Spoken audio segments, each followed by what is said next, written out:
ఈ కార్యక్రమంలో మాతో పాటు నల్గొండ మేయర్ బుర్రి చైతన్య శ్రీనివాసరెడ్డి గారు, నల్గొండ పార్లమెంట్ సభ్యులు యువమిత్రులు కుందూరు రఘువీరెడ్డి గారు,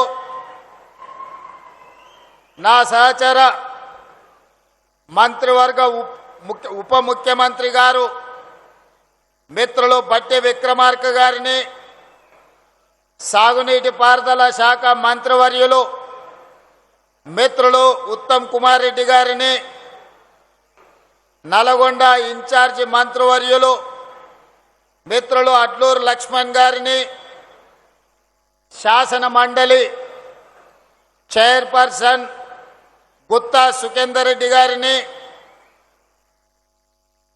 భువనగిరి పార్లమెంట్ సభ్యులు మిత్రులు చామల కిరణ్ రెడ్డి గారిని,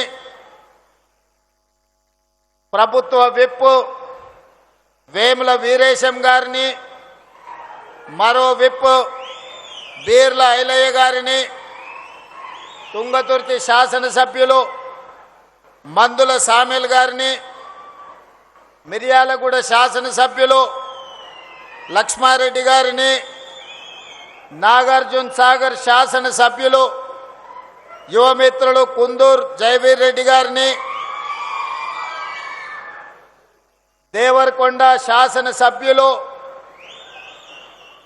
మీ అందరికీ ఆప్తుడు బాలు నాయక్ గారిని, అదేవిధంగా శాసన మండలి సభ్యులు శంకర్ నాయక్ గారిని, మరో శాసన మండలి సభ్యులు నెల్లికుంటే సత్యం గారిని, మరో శాసన మండలి సభ్యులు పెద్దలు కోటిరెడ్డి గారిని, అదేవిధంగా మా సోదరిమణి కోదాడ శాసనసభ్యురాలు ఉత్తమ్ పద్మావతి రెడ్డి గారిని, అదేవిధంగా కార్పొరేషన్ చైర్పర్సన్ గుత్తా అమిత్ రెడ్డి గారిని, మల్రెడ్డి రామరెడ్డి గారిని, వివిధ ప్రజాప్రతినిధులను, ప్రభుత్వ అధికారులను, వెంకన్న కుటుంబ సభ్యులైన మీరు వేలాది మంది ఇక్కడికి తరలి వచ్చి మీరు అండగా నిలబడి ప్రజాపాలనకు ఈ ప్రభుత్వానికి మీ ఆశీర్వాదం ఉన్నది. నల్గొండ జిల్లానే కాదు, 4 కోట్ల తెలంగాణ ప్రజల యొక్క అభివృద్ధి సంక్షేమ కార్యక్రమాలని మీరు చేపట్టండి, మేము అండగా నిలబడతామని ఆశీర్వదించడానికి ఇచ్చేసిన మీ అందరికీ మనస్ఫూర్తిగా ధన్యవాదాలు, కృతజ్ఞతలు తెలియజేస్తున్న మిత్రులారా, ఈ సందర్భంగా ఒక అంశాన్ని నేను ప్రత్యేకంగా ప్రస్తావించదలుచుకున్నా. తెలంగాణ ఉద్యమ చరిత్ర తెలిసిన ప్రతి ఒక్కరికి ఈ అంశం తెలుసు, కానీ యువతరానికి కొంతమందికి అవగాహన ఉండొచ్చు లేదా గుర్తు చేయాల్సిన బాధ్యత నా మీద ఉన్నది. ఆనాటి తొలి తెలంగాణ ఉద్యమంలో, తెలంగాణ రాష్ట్ర సాధన పోరాటంలో మంత్రి పదవి త్యాగం చేసి మళ్ళీ తెలంగాణ రాష్ట్రం వస్తేనే బాధ్యత తీసుకుంటాని త్యాగం చేసిన కొండా లక్ష్మణ్ బాపూజీ ముందు వరుసలో ఉంటే, మళ్ళీ తెలంగాణ ఉద్యమంలో మంత్రి పదవిని రాజీనామా చేయడమే కాదు, నల్గొండ గడ్డ మీద నుంచి ఆమరణ నిరాహార దీక్ష చేసి ఆరోగ్యం దెబ్బతీసుకొని ఈనాటికి తన ఆరోగ్యాన్ని సంపూర్ణంగా కోలుకొని ఈనాడు తెలంగాణ రాష్ట్రంలోనే మళ్ళీ మంత్రి పదవి చేపట్టిన కోమటిరెడ్డి వెంకటరెడ్డి గారు ఈ నల్లగొండ జిల్లా, ఆనాడు కొండా లక్ష్మణ్ బాపూజీ గారు భువనగిరి నుంచి ప్రజా ప్రాతినిధ్యం వహిస్తే ఈనాడు నల్గొండ శాసనసభ నుంచి కోమటిరెడ్డి వెంకటరెడ్డి గారు ఆ బాధ్యత నిర్వహించి తెలంగాణ ఉద్యమంలో నల్గొండ బిడ్డలు గర్వంగా తలెత్తుకునే త్యాగం చేసిన నాయకుడు కోమటిరెడ్డి వెంకటరెడ్డి గారని నేను ఈ సందర్భంగా గుర్తు చేయదలుచుకున్నా. మిత్రులారా, బీఆర్ఎస్ నాయకులు పదే పదే చెప్తుంటారు, మేము త్యాగాలు చేసినాము, త్యాగాల పునాదుల మీద మేము అధికారంలోకి వచ్చినామని. నేను అడగదలుచుకున్న వాళ్ళను, వాళ్ళకు భజన చేసే వాళ్ళను, త్యాగం అంటే రాజీనామాలు చేయడం, ఎలక్షన్ తేవడం, కలెక్షన్ చేసుకోవడం, అదేనా మీ త్యాగం అని నేను అడుగుతున్నా. మరి ఒకవేళ త్యాగమే అదైతే 69 తొలి తెలంగాణ ఉద్యమంలో మంత్రి పదవిని త్యజించి చనిపోయే వరకు తిరిగి బాధ్యత చేపట్టని కొండా లక్ష్మణ్ బాపూజీ గారు చేసిన త్యాగాన్ని త్యాగమనాలా, ఏమనాలో మీరు చెప్పండి. మలి ఉద్యమంలో కోమటిరెడ్డి వెంకటరెడ్డి గారు రాజీనామా చేసి తిరిగి తెలంగాణ రాష్ట్రంలోనే మంత్రి పదవి తీసుకున్నాడు కదా, మరి దీన్నేమనాలి? మీరు ఎలక్షన్, కలెక్షన్, సెలక్షన్ మీద తిరుగుతుంటే పదవి త్యాగం చేసి తెలంగాణ రాష్ట్రంలోనే మీరు అండగా నిలబడ్డప్పుడే మంత్రి పదవి చేపట్టిన ఎంకన్న త్యాగాన్ని ఏమనాలి అని నేను అడుగుతున్నా. 100 రూపాయలు పెట్టి పెట్రోల్ తీసుకున్న మీరు 10 పైసల అగ్గిపెట్టె తెచ్చుకొని అగ్గిపెట్టె రావుదే త్యాగమైతే నిటారుగా నిలబడి తెలంగాణ కోసం ఆత్మ బలిదానం చేసుకున్న శ్రీకాంతాచారి త్యాగాన్ని ఏమనాలి? కానిస్టేబుల్ కిష్టయ్య నేల కొరిగిన త్యాగాన్ని ఏమనాలి? ఉస్మానియా యూనివర్సిటీ గేట్లని తన్ని వీర మరణం పొందిన యాదయ్య త్యాగాన్ని ఏమనాలి? ఒక ఈశాన్ రెడ్డి, ఒక వేణుగోపాల్ రెడ్డి త్యాగాన్ని ఏమనాలి? 100 రూపాయల పెట్రోల్ మీద చల్లుకొని 10 పైసలు అగ్గిపెట్టె తెచ్చుకొని అగ్గిపెట్టె రావు, నువ్వు 10 ఏళ్ళు మంత్రిగా ఉంటావు, ఆర్థిక మంత్రిగా ఉంటావు, సాగునీటి పారుదల శాఖ మంత్రిగా ఉంటావు, వేల కోట్ల రూపాయలు నువ్వు దోసుకుంటావు. ఉద్యమం ముసుగులో ఫామ్ హౌస్లో ఉన్న వాళ్ళు అధికారాన్ని చెలాయించి 69,000 కోట్ల రూపాయల అప్పులో ఉన్న తెలంగాణను 8,11,000 కోట్ల రూపాయల అప్పుల ఊపిలో ముంచి ఈ తెలంగాణను శాశ్వతంగా 10 ఏళ్లలోనే 100 ఏళ్లకు సరిపోయే విధ్వంసం చేసిన మిమ్మల్ని ఏమనాలి? మీ త్యాగాలను ఈరోజు తెలంగాణ ప్రజలు ఇంకా భరించాలనా?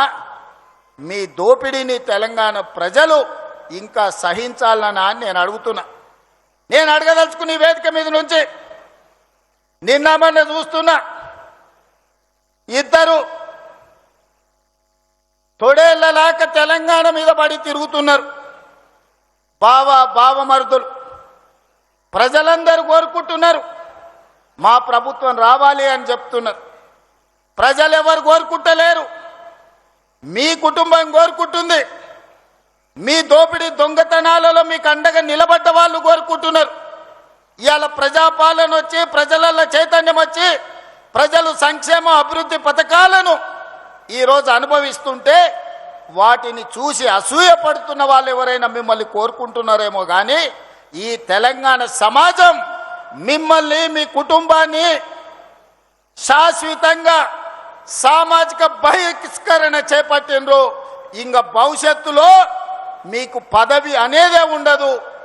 ఏదైనా బీఆర్ఎస్ గురించి మీరు మాట్లాడుకోవాలనుకుంటే మీ గతం గురించి మాట్లాడుకోవాల్సిందే తప్ప మీకు భవిష్యత్తు లేదన్న సంగతి ఈ నల్లగొండ వేదిక మీద వేలాది మందిగా ఈ గ్రౌండ్లోనే కదా, ఆ పక్కన గ్రౌండ్లో మా అక్కలు, మా సోదరులు ఈ గ్రౌండ్ పిక్కటిల్లేలా నాగార్జున కాలేజ్ గ్రౌండే కాదు, అవతలి సైడ్ నుంచి ఆ పక్క రహదారుల మీద వేలాదిగా నిలబడి జేజేలు పలుకుతున్న ఆ ప్రజలు చెప్పుతున్నారు, మిమ్మల్ని ఉప్పు పాతర వేసినాం, మళ్ళా మిమ్మల్ని మొక్క కూడా మొలవనీయమని నల్గొండ జిల్లా ప్రజలు చెప్తున్నారు.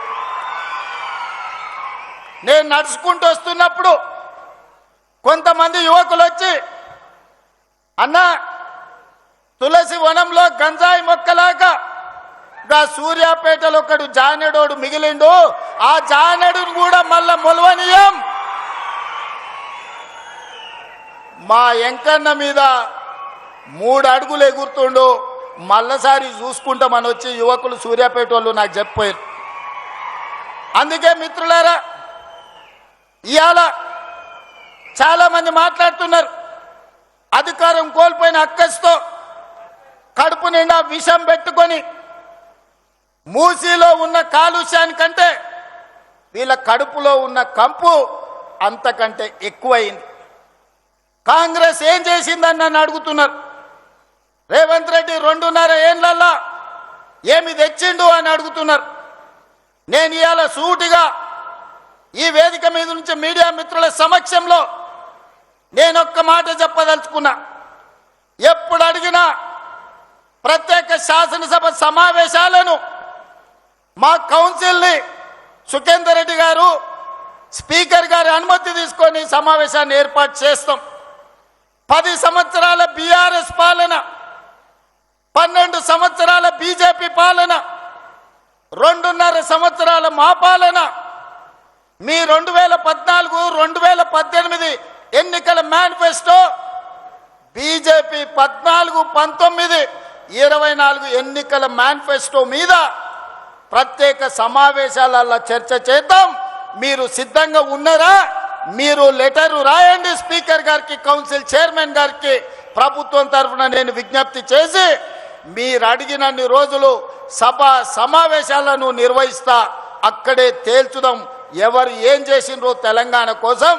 తెలంగాణ రాష్ట్ర ఏర్పాటు నుంచి తెలంగాణ రాష్ట్ర కోసం చేసుకున్న ఆత్మ బలిదానాల వరకు ఏ విషయమైనా ప్రత్యేకంగా చర్చ చేద్దామని నేను ఈ సందర్భంగా సవాలు విసురుతున్నా. ఇవాళ 10 ఏళ్లలో మీరు, నేను మా అక్కలు మా ఆడబిడ్డలు ఈడు ఉన్నారు, పాలపిట్ట లెక్కున్నారు మా అక్కలందరూ ఈడ కళ్ళకు కనిపిస్తున్నారు మంచిగా. వస్తుంటే ఆడ కూడా వేలాది మంది మా ఆడబిడ్డలు పాలపిట్ట చీర కట్టుకొని వస్తే పండుగ పూట నేను పెట్టిన చీర సారెలాక భావించి మా అక్కలందరూ మా సోదరుడు వస్తున్నాడు కలవాలే, చూడాలే, మా సోదరుడికి అండగా నిలబడాలి అని మా అక్కలు ఈడు వచ్చిండ్రు. ఇవాళ మా అక్కల సాక్షిగా నేను అడగదలుచుకున్నా, 5 సంవత్సరాలు నీ మంత్రివర్గంలో ఒక ఆడబిడ్డకు కూడా మంత్రి ఇవ్వలేదు కదా, మా అక్కలు మర్చిపోయినరా అని అనుకుంటున్నారా? ఆనాడు పేదవాడి గుర్తింపే రేషన్ కార్డు. 10 ఏళ్లల్లా పేదవాళ్లకు రేషన్ కార్డులు మీరు ఇవ్వకపోతే ఉత్తమ్ కుమార్ రెడ్డి గారు పౌర సరఫరాల శాఖ మంత్రిగా బాధ్యత తీసుకున్న తర్వాత లక్షలాది తెలంగాణలో ఉండే పేదవాళ్లకు రేషన్ కార్డులు ఇచ్చిన మాట వాస్తవం కదా? మా అక్కలకు తెలియదా? ఈడున్న పాత్రికేయ మిత్రులకు ఈ వార్త రాలేదా? పేదలకు ఆనాడు దొడ్డు బియ్యం ఇస్తే ఆ దొడ్డు బియ్యం బర్లకు దానబెట్టే పరిస్థితి. ఎప్పుడన్నా సంటి పిల్లలకు బుక్కెడు బువ్వ మా అక్కలు వండిపెట్టారు ఆ దొడ్డు బియ్యం అని నేను అడుగుతున్నా. అందుకే మేము ఆలోచన చేసి మా ఉప ముఖ్యమంత్రి గారితో మాట్లాడి ఆర్థికంగా కొంత భారమైన పేదవాడి కడుపు నింపితే వాళ్ళు సంతోషంతో ఇచ్చే ఆశీర్వాదం 1000 ఏళ్ళు మనకు అండగా నిలబడుతుంది, చరిత్రలో మనం నిలిచిపోతామని మాట్లాడి సంవత్సరానికి 16,000 కోట్ల రూపాయలతోని 3,28,00,000 పేదలకు 6 కిలోల చొప్పున ఇవాళ సన్న బియ్యం ఇస్తున్న మాట వాస్తవం కాదా? మా అక్కలు ఇక్కడ ఉన్నారు కదా, వాళ్ళు వండి సంటి పిల్లలకు బుక్కెడు పువ్వ సన్న బియ్యం పెడుతున్న మాట వాస్తవం కాదా? ఇవాళ ఫామ్ హౌస్లో వండుకున్న కేసీఆర్ ఏ సన్న బియ్యం తింటుండో, జన్వాడలో ఉన్న ఆయన కొడుకు ఏ సన్న బియ్యం తింటుండో, మా తండాలలో గూడాలలో ఉన్న మా దళితులు, మా ఆదివాసీలు, మా లంబాడి సోదరులు ఆ సన్న బియ్యంతో ఇవాళ బుక్కెడు బువ్వ తింటూరు కదా. ఒకవేళ ఏదైనా వాళ్ళ తండ్రి కొడుకులకు అనుమానం ఉంటే మా శంకర్ నాయక్ ఈయనే ఉన్నట్టు చెప్తా, ఓ తండాల పోయి ఏదైనా గుడిసెల వాళ్ళ మా లంబాడి సోదరుల దగ్గర బువ్వ తిని వస్తే తెలుస్తుంది సన్న బియ్యం. ఇదేనా? రేషన్ కార్డే కాదు, సన్న బియ్యమే కాదు, పేదవాడి ఆత్మ గౌరవమే ఇందిరమ్మ ఇల్లు. ఈనాడు 4.5 లక్షల ఇందిరమ్మ ఇల్లు పేదవాళ్ళకిచ్చి ప్రతి నియోజకవర్గంలో 3,500 ఇల్లు వచ్చిన వాడికి 5 లక్షల రూపాయలు ఉచితంగా ఇస్తే ఈనాడు పేదలు ఇల్లు కట్టుకుంటుంటే మీ కళ్ళు గుట్టి ఈరోజు మీ కడుపంతా మసిమసి అవుతుంది. మీరు 1000 ఎకరాలలో గజ్వేల్లో ఫామ్ హౌస్ కట్టుకోవచ్చు, 100 ఎకరాలలో కొడుకు జన్వాడలో ఫామ్ హౌస్ కట్టుకోవచ్చు, అల్లుడు మొయినాబాద్లో 50 ఎకరాలలో ఫామ్ హౌస్ కట్టుకోవచ్చు, శంకర్పల్లిల బిడ్డ 25 ఎకరాలలో ఫామ్ హౌస్ కట్టుకోవచ్చు. మీరు మాత్రం ఎకరాల కొద్దీ 100 కోట్లు పెట్టి ఫామ్ హౌజులు కట్టుకోవచ్చు. ఈ పేదోడికి 5 లక్షల రూపాయలు ఇందిరమ్మ ఇల్లు ఇస్తే మీ కడుపు మంట ఏందని నేను అడుగుతున్నా. నిజంగానే మీరు ఆనాడు ధనిక రాష్ట్రం ఉన్నప్పుడు పేదోళ్ళకి ఇండ్లు ఇచ్చుంటే సంవత్సరానికి 2 లక్షల ఇండ్లు కట్టినా 10 ఏళ్లలో 20 లక్షల పేదోళ్ళు ఇంటి వాళ్ళు అయ్యేటోళ్ళు, ఆత్మగౌరవంతో బతికేటోళ్ళు. ఒక్క రోజైనా పేదోడికి ఇల్లు ఇవ్వాలన్న సోయి మీకున్నదా?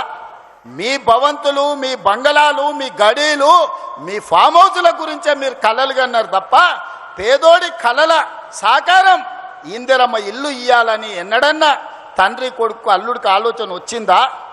ఆ పేదవాడి ఇంట్లో రైతులకు 24 గంటల ఉచిత కరెంట్ ఇస్తే భూమి ఉన్నోళ్ళకే లాభం.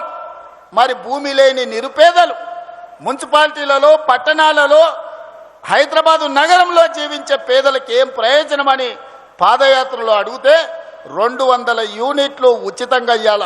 పేదోళ్ళ ఇళ్లల్లో కరెంటు వెలుగుతలేదా? వాళ్ళ కళ్ళల్లో ఆనందం మీకు కనిపిస్తలేదా అని నేను అడుగుతున్నా. వంట వండడానికి 500 రూపాయలకే ఈరోజు సిలిండర్ ఇస్తుంటే మా అక్కలు సంతోషపడతలేరా అని నేను అడుగుతున్నా. అదే కాదు, రైతులకు రైతు రుణమాఫీ, రైతు భరోసా, రైతు పెట్టుబడి సహాయము, ఈరోజు రైతులకు ఇచ్చిన బోనసులు లెక్క కడితే 1,56,000 కోట్లు ఈ 30 నెలల రైతుల కోసం ఖర్చు పెట్టిన ప్రభుత్వం మా ప్రభుత్వం. వ్యవసాయం దండుగా కాదు, వ్యవసాయాన్ని పండుగ చేస్తాం, రైతుల కళ్ళల్లో ఆనందం చూస్తాం. ఇంతకుముందే మిత్రులు ఉత్తమ్ కుమార్ రెడ్డి గారు చెప్పారు, దేశంలోనే తెలంగాణ నెంబరు వరి ధాన్యం పండిస్తే అందులో నల్గొండ మొదటి స్థానంలో ఉందని ఇప్పుడే మా సోదరుడు చెప్పిండు. ఇది మా నిబద్ధత, ఇది మా రికార్డ్.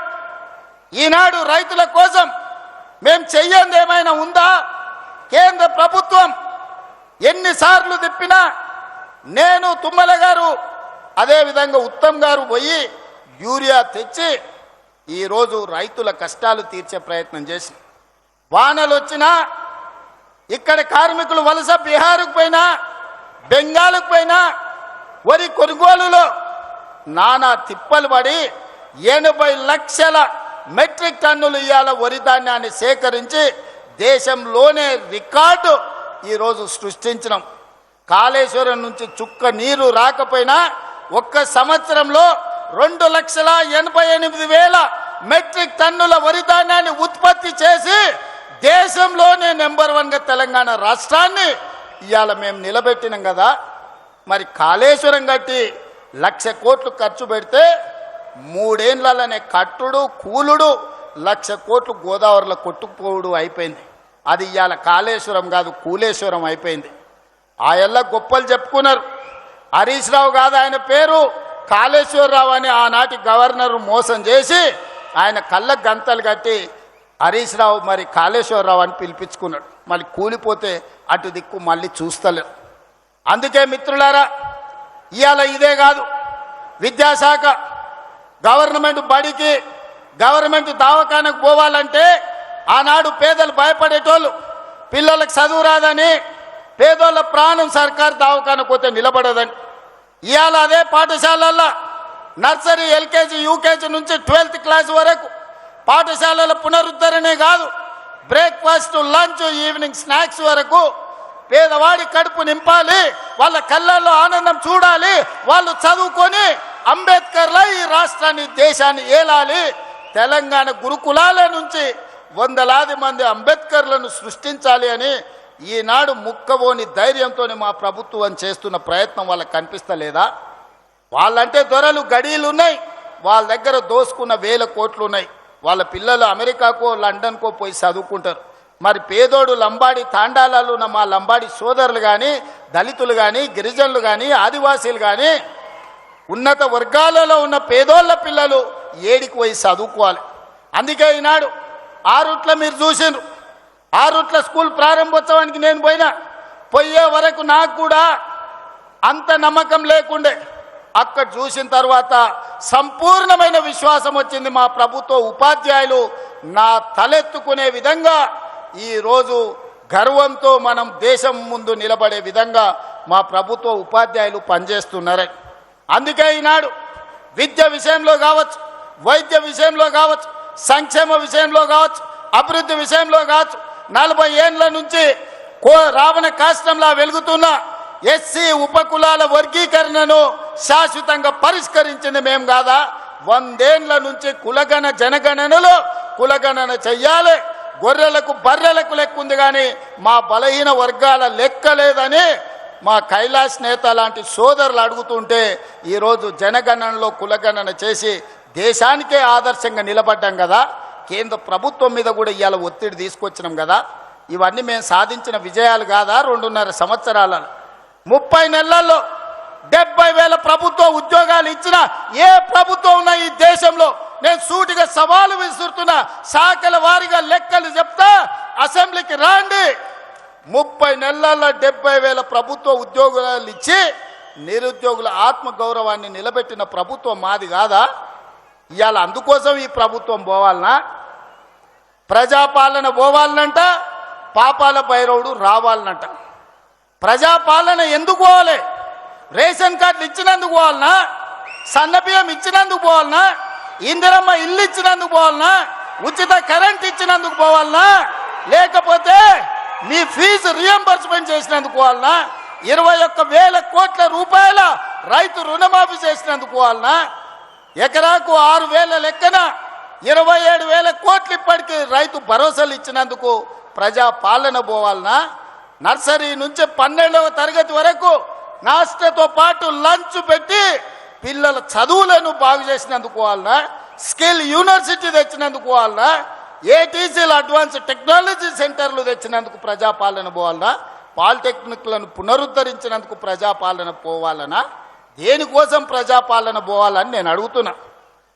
నువ్వు వదిలేసిన ఎస్ఎల్బిసి ఈ నల్గొండ జిల్లా ఫ్లోరైడ్ బాధితులు కాళ్ళొంకర, చేతులొంకర, నడువంకర దశాబ్దాల కొద్దీ ఫ్లోరైడ్ పీడిస్తుంటే ఆనాడు కోమటిరెడ్డి వెంకన్న జానారెడ్డి గారు ఎస్ఎల్బిసి రాజశేఖర రెడ్డి గారిని ఒప్పించి పనులు ప్రారంభిస్తే 34 కిలోమీటర్లు పూర్తి చేసి 10 కిలోమీటర్లు నీకు అప్పచెప్తే 10 ఏళ్ళు పడావు పెట్టిన దుర్మార్గుడా. నువ్వు పడావు పెట్టిన ఎస్ఎల్బిసిని మేము పూర్తి చేసి 3,60,000 ఎకరాలు నల్లగొండకు తాగునీరు సాగునీరు ఇస్తున్నందుకు ఈరోజు మేము పోవాలేనా? దేనికి పోవాలి? మూసి కాలుష్యం. మా అక్కలీడుండ్రు, మా ఏలే ఆడున్నాడు, మా కుంభమణిలు ఈయనే ఉన్నాడు. నా జన్మదినం అంటే హైదరాబాద్లో ఉండకుండా భువనగిరికి వచ్చి పాదయాత్ర చేసిన లక్ష్మీ నరసింహస్వామిని దర్శనం చేసుకొని భువనగిరి మూసి ఎంబడి చేసిన. ఆ మురికి గురించి ఇంకా నేను చెప్పుడు కంటే మా అక్కలు చెప్పారు. ఒక అక్క వచ్చి నాతో మాట్లాడింది, అయ్యా నిన్న మొన్ననే నా దగ్గరకు వచ్చి పలకరించి మాట్లాడితే ఎంతమంది పిల్లలు అడిగిన, 2 పిల్లలు, పెద్దోడు ఉన్నాడయా, కొడుకు చిన్నామె బిడ్డ అని. ఏం చేస్తున్నారంటే నిన్న మొన్ననే కొడుకు పెళ్లి చేసిన వాడిని పట్నం తోలినా అన్నది. ఎందుకక్క పట్నం ఎందుకు తోలినామంటే, అయ్యా పెళ్ళైన పిల్లలు ఈడుంటే ఈడ ఉండే నీళ్లు తాగినా ఈడ వండిన పంటలు తింటే వాళ్ళ కడుపులో పుట్టబోయే బిడ్డ కన్నొంకర్ను కాలొంకర్ను పోతుంది. ఈ మూసి కాలుష్యము మా పట్ల కర్కశంగా రాక్షసంగా ఉన్నది. వాసన చూస్తున్నావు కదయ్యా, నాకు ఇష్టం లేకపోయినా నా కొడుకుని పట్నంలో కూలినాలు చేసుకోమని పంపించిన అని చెప్పింది. అంటే ఇవాళ మూసి కాలుష్యంతో అటు ఇబ్రాహీంపట్నం కావచ్చు, భువనగిరి కావచ్చు, కొత్త మునుగోడు కావచ్చు, నల్గొండ ఆ దారి మొత్తము ఇవాళ మీ పరిస్థితులు ఎంత దారుణంగా ఉన్నాయో. మరి మూసి ప్రక్షాళన చేస్తున్నందుకు ఇవాళ దిగిపోవాలనా? దేనికోసం దిగిపోవాలని నేను అడుగుతున్నా. పాపాల భైరవుడు రావాలనంట. పాపాల భైరవుడు వస్తే ఏం చేస్తాడయా? మా రాజకీయ నాయకుల ఫోన్లు విన్నాడంటే సరే మా మీద ఏదో కోపం ఉంది అనుకోవచ్చు. అధికారుల ఫోన్లు విన్నాడంటే అధికారులు ఏం చేస్తున్నారో కనుక్కోనికి విన్నాడు అనుకోవచ్చు. రాజకీయ నాయకులు పోయిరి, అధికారులు పోయిరి, ప్రజలు పోయిరి, చివరికి భార్యాభర్తలు మాట్లాడుకుంటుంటే కూడా ఏం మాట్లాడుకుంటున్నారో ఫోన్లలో వినేటోని ఏమనాలయ్యా? చేత్తో కొట్టాలన్నా రబ్బర్ చెప్పుతో కొట్టాలన్నా మీరు ఒక్కసారి ఆలోచన చేయండి. ఆలు మొగుళ్ళు మాట్లాడుకునే మాటలు కూడా ఫోన్లలో ఫామ్ హౌస్లో పెట్టుకొని మిషన్లు పెట్టుకొని వాళ్ళ మాటలు వినేటోడు ఆ పాపాల భైరవుడు మళ్ళీ రావాలనా? పరీక్షలు పెట్టి క్వశ్చన్ పేపర్లు అమ్ముకొని వేల కోట్ల రూపాయలు సంపాదించుకున్నాడు మళ్ళీ రావాలనా?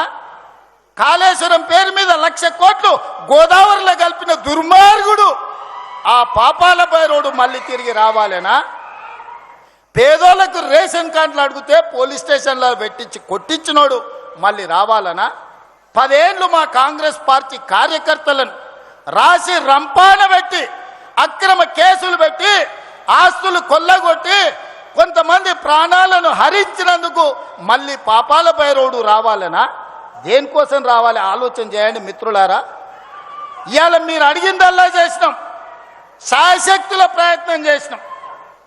ఒకవేళ చెయ్యకపోయినా మీ మీద ఎవరి మీద నాన్న వాళ్ళ మీద అవతలోళ్ళ మీద ఇవతలోళ్ళ మీద ఏమన్నా అక్రమ కేసులు పెట్టుడు కానీ లేకపోతే వాళ్ళని ఏమన్నా ఇబ్బంది పెట్టుడు కానీ జరిగిందా? మరి పాపాల భైరవుడు ఎందుకు రావాలని నేను అడుగుతున్నా. అందుకే మిత్రులారా ఇవాళ ఒక్కటే ఆలోచన చేయండి.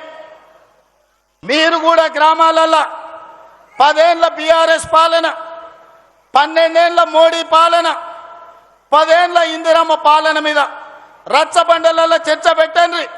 తాటి చెట్టు కాడ కళ్ళు తాగేటప్పుడు చర్చ పెట్టండి, బార్ షాప్ కాడ పెట్టండి, బీర్ షాప్ కాడ పెట్టండి, పెళ్లి కాడ పెట్టండి, సావు కాడ పెట్టండి, సర్పంచుల సంఘం కాడ పెట్టండి, లేకపోతే అసెంబ్లీలో పెట్టండి.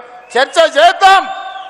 మనం చేసిన పనులు చెప్పుకోకపోవడం వల్ల ఈరోజు ఆ దుర్మార్గులు బామార్తులు బిల్లా రంగాలు ఊరూరు తిరిగి అబద్ధాలు చెప్తున్నారు.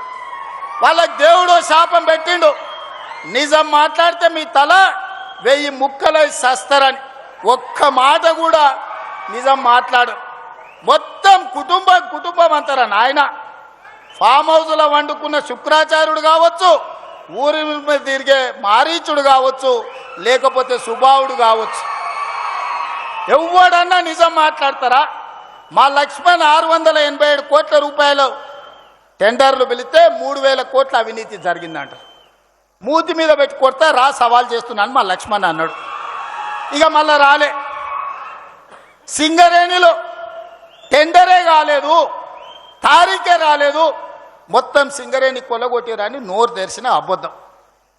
నోరు తెరిస్తే అబద్ధాలు చెప్పి 100 అబద్ధాలు, ఒకటే అబద్ధాన్ని 100 సార్లు చెప్తే నమ్మకపోతారా అని అనుకుంటారు. కానీ మీ జాతకం మీ మొత్తం నరాన తెలంగాణ ప్రజలకు తెలుసు. ఉద్యమం సమయంలో పిల్లల ప్రాణాలను ఎట్లా పొట్టన పెట్టుకున్నారో, అధికారంలోకి వచ్చిన తర్వాత ఎట్లా తెలంగాణ రాష్ట్రాన్ని కొల్లగొట్టినరో, ఎట్లా అక్రమ కేసులు పెట్టినరో తెలంగాణ సమాజానికి అంతా తెలుసు. మీరు ఎన్ని అబద్ధాలు చెప్పినా, మీరు ఎన్ని నాటకాలు వేసినా మిమ్మల్ని ఈ తెలంగాణ సమాజం నమ్మదు, క్షమించదు. అందుకే మిత్రులారా ఇవాళ మా ఎంకన్న చాలా విషయాలు ప్రస్తావించాం. నల్లగొండను ప్రత్యేకంగా చూడమన్నాడు. తప్పకుండా అదేవిధంగా మా పార్లమెంట్ సభ్యుడు నాకు అత్యంత సన్నిహితుడు రఘువీర్ గారు కూడా కొన్ని అంశాలను ప్రస్తావించడం జరిగింది. వాటన్నిటిని తప్పకుండా మా అధికారులకు ఆదేశాలు ఇచ్చి ఆ పనులను ఏ విధంగా ముందుకు తీసుకెళ్లాలనో 100% ప్రయత్నం చేస్తాం. కానీ చివరిగా మీకు ఒక్క మాట ఇవ్వదలుచుకున్నా.